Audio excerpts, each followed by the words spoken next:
네, 여러분 반갑습니다. 오늘도 성경 통독 미리 보기 시간이 찾아왔습니다. 이번 주에 우리가 함께 나눌 말씀은요, 역대상 16장부터 역대하 6장까지의 말씀이에요. 우리가 지난주에도 얘기했듯이 역대기의 내용은 사무엘서의 내용과 열왕기서의 내용이 많이 겹치는 부분이 있다 그랬죠. 그래서 오늘도 함께 한 장씩 볼 텐데 우리가 이전에 사무엘서나 아니면 열왕기에서 한 번씩 보았던 내용들은 간략하게 짚고 넘어가는 정도로 오늘 또 진행을 해보도록 하겠습니다. 그러면 16장부터 역대상 16장부터 한번 보도록 할게요. 16장의 내용은요, 이제 하나님의 궤가 예루살렘으로 돌아오는 15장부터 이어지는 그런 내용이에요. 그래서 이제 예루살렘의 다윗성으로 돌아오게 되고요. 그리고 이후에 감사 찬양을 하는 그런 내용들이 함께 있게 됩니다. 그리고 이후에 이제 감사에 대한 그런 번제를 기본으로 드리게 되고요. 그렇게 16장의 내용이 끝나게 됩니다. 17장으로 넘어가시면은 이제 법궤가 들어왔잖아요. 그리고 이제 우리가 이전 그 설교에서 보았듯이 이제 다윗이 하나님께 성전을 짓겠다라는 그러한 마음을 표현을 하고, 물론 하나님께서 그것을 막으셨지만 이제 언약을 내리시죠. 그것이 바로 다윗 언약이죠. 그래서 다윗 언약에 대한 내용이 17장에 나오게 됩니다. 다윗 언약과 그 언약에 대해서 다윗이 감사하는 기도의 제목들이 또 등장을 하고요. 그 이후 18장으로 넘어가시면은 다윗이 승전한 내용들, 어떻게 이겼나, 전쟁에서 이겼나는 기록들이 등장을 하고요. 19장으로 넘어가시면 또 암몬과 아람 치는 사건들, 이 내용이 어디서 나왔었죠? 그 사무엘 하에서 20장일 거예요. 아마 사신을 보냈는데, 기쁜 마음으로 사신을 보냈는데 이제 거기서 사신들이 치욕을 당하죠.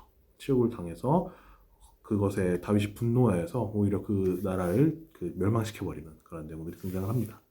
20장으로 넘어가시면은 이제 또 전쟁에서 이기는, 라빠를 함락시키는 그런 내용들이 있습니다. 블레셋 사람들과도 싸워서 이기고 그런 장면들이 있고요. 네, 그래서 21장으로 넘어가시면은 우리가 이전에 사무엘하 24장 정도에서 보았던 그 다윗의 인구조사에 대한 내용이 나옵니다. 그래서 다윗이 인구조사를 하여서 그 죄로 인해서 많은 백성들이 죽게 되는 내용들이 등장을 하는데요.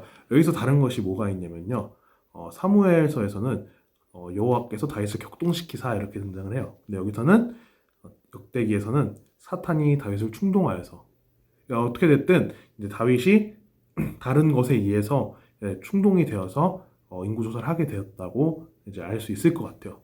물론 어떻게 되든 뭐 여호와께서 격동시킨 것이든 사탄이 충동질을 한 것이든 어떻게 보아도 결국에는 하나님께서, 사탄이 역사하는 것도 하나님께서 허락을 하셔야지 가능하거든요. 우리가 욥기에서 볼 수 있듯이 사탄이 다윗을 건드리는 것도 결국엔 하나님께서 허락하신 그것 아래에서 되었기 때문에 뭐 그게 내용이 다르다 이렇게 볼 것까지는 없을 것 같고요. 이런 표현의 차이가 있다라는 것을 보면 될 것 같습니다. 그리고 또 여기서 다른 것은 요압 장군이 이 인구 조사하는 것을 좋지 않게 여겨서 레위 족속과 베냐민 족속을 제외하는 그런 내용이 또 함께 등장을 하게 됩니다. 그래서 나머지 내용들은 이제 비슷하게 진행이 되고요. 그래서 21장이 마무리됩니다. 22장으로 넘어가시면은 이제 성전 건축을 준비하는 내용. 물론 내가 하진 못하지만 나의 아들을 통해서 하신다고 말씀하셨기 때문에 그것을 준비하는 내용들이 등장을 합니다. 그런 내용이 등장을 하고요.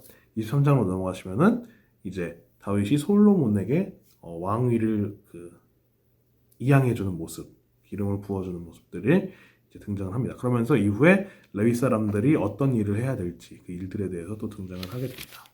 또 24장으로 넘어가시면 이제 또 이름들이 등장을 해요. 왜 이름들이 등장하냐면 이제 제사장 직분을 누가 맡느냐에 대해서 이름이 등장을 하고요. 25장으로 넘어가시면은 찬송을 맡은 사람, 누가 찬송을 맡았느냐, 어떤 사람이 어떤 찬송을 맡았느냐라는 내용이 등장을 하고요.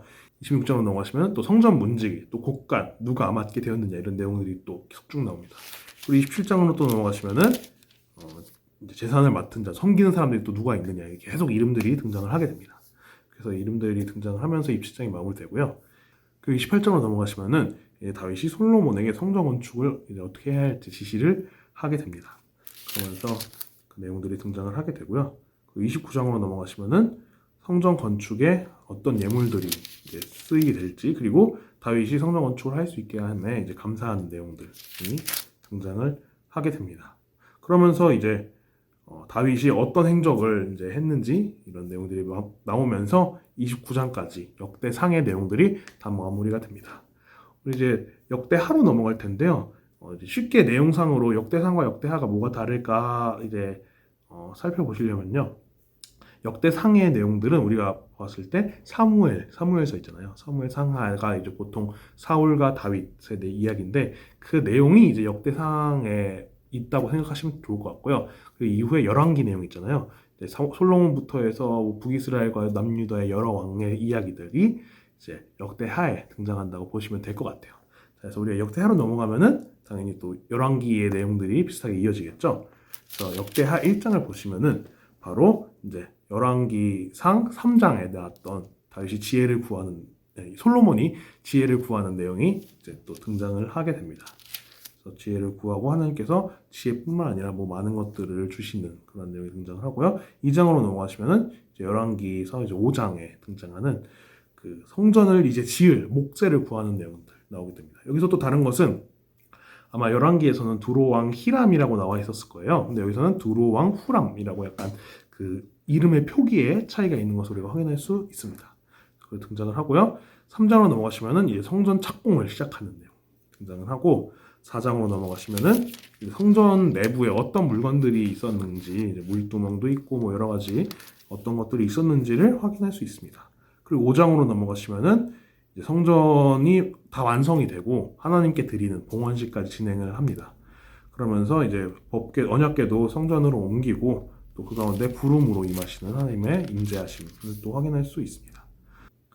그리고 6장을 보시면은 솔로몬이 성전을 지은 것에 대한 하나님께 감사의 기도를 드리는 것으로 이제 어떻게 보면 열왕기상 8장에 있는 내용과 비슷한 내용들이 이어집니다. 그러면서 솔로몬이 하나님께 드리는 기도의 내용이 길게 이어집니다.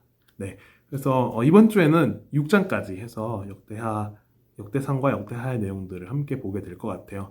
이제 한 번씩 지난주와 동일하게 한 번씩 봤던 내용들이니까요. 아, 이런 일이 있었지 하면서 다시 돌아보면서 이번 주 말씀을 읽으면 좋을 것 같습니다. 이번 주도 열심히 성경 통독하는 우리 친구들이 되었으면 좋겠습니다.